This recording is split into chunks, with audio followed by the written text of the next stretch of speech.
I mean, I think we'd always wanted to do a full yes. run of picture yes. sort of a thing together because we had so much fun on the little. Well, I mean, the Horrible Bosses we didn't get. No, we only had one or we got nothing. Yeah.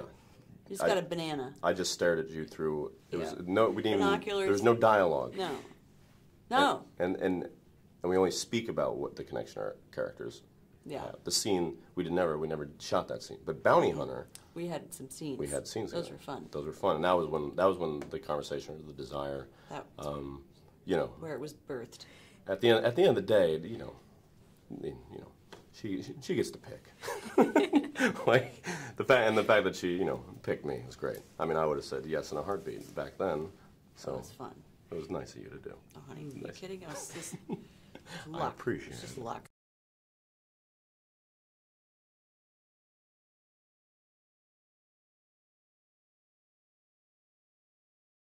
I would say yeah. Yeah, I mean, I feel I walk that line every day of my real life.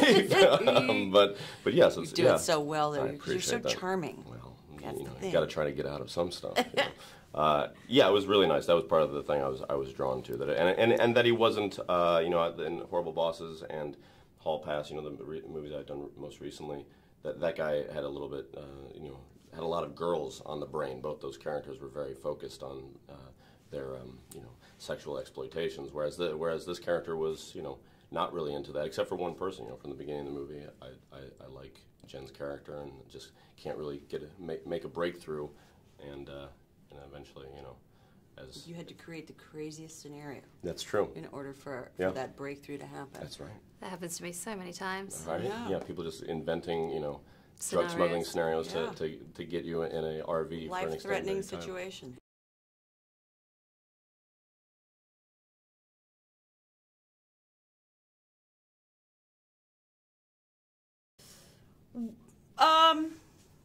Yeah, I mean, I think it's never a difficult thing, but I guess that Horrible Bosses allowed, I think, is why they asked me to do this, because it's the same studio. But yeah, it's fun. It's always fun to sort of be able to play that kind of, go to the dark side a little bit.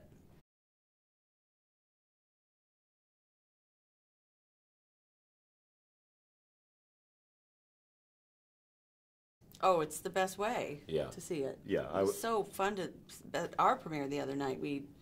I'd never seen it with an audience like that, and it was, and nor would we also hadn't seen it finished. Right.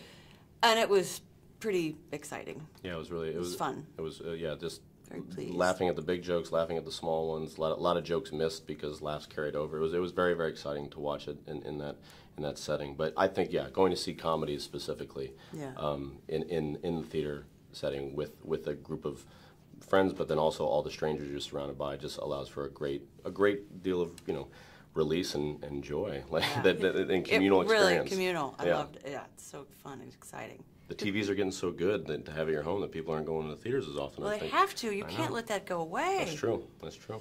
Oof.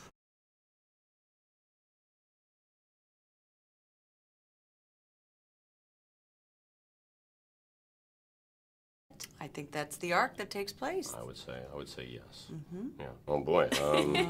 What can I tell you? Well, I mean, you meet them when you don't. They're all sort of stuck in places that they probably didn't dream that they would be in. Yeah, four loners that don't have the best familial experience. Mm-hmm. Run away. The one in a bad relationship, the other one in no relationship with no aspirations, and Kenny, the most love-filled character, has a mom that will leave in a moment's notice. Yeah, for weeks at a time. So even he who on the surface he hasn't gotten jaded most. Though. Yeah, no, his little heart still beaming with love and hope. Yeah. And then by the end of the movie, once these people are put into some through some dire and hysterical situations, they find out that they actually are bonded. Yeah, need other people more than they realize, which is a nice thing for all of us to sort of realize in this day and age. At any point. At any point. Maybe even in a year from now, I think so too. Yeah. Yeah.